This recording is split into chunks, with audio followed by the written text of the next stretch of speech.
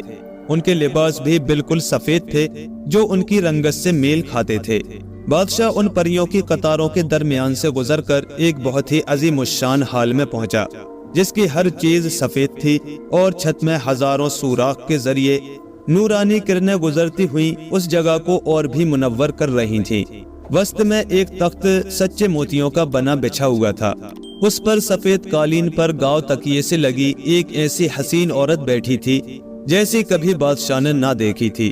اس کا جاہو جلال اور روب و حسن دیکھ کر بادشاہ گھبرا گیا اور اسے محسوس ہونے لگا جیسے کہ اس پر جادو کر دیا گیا ہو، لیکن جلد ہی اس نے اپنے حواس درست کیے اور جھک کر اس حسینہ کو سلام کیا، اس لیے کہ وہ سمجھ گیا تھا کہ نورانی پری یہی ہو سکتی ہے۔ واقعی وہ سراپا نور تھی۔ نورانی پری نے اشارہ کیا اور فوراً ہی ایک شاندار کرسی نما کوئی چیز وہاں آ گئی۔ بادشاہ اس پر بیٹھ گیا۔ بادشاہ کے ساتھ آنے والی تتلیاں ادب سے الٹے پیروں واپس چلی گئیں۔ اب نورانی پری اور بادشاہ دونوں تنہا تھے۔ بادشاہ نے جو بے چین تھا اپنے شہزادے کے لیے ادب کے ساتھ کہا، اے نورانی پری، آپ کو میرے دل کی حالت ضرور معلوم ہوگی، خدا کے لیے مجھے وہ ترکیب بتائیے جس سے میری دلی تمنا بر آئے۔ نورانی پری نے تخت پر پڑے ہوئے ایک آئینے کو اٹھا کر دیکھا اور پھر اسے بادشاہ کی طرف بڑھا دیا۔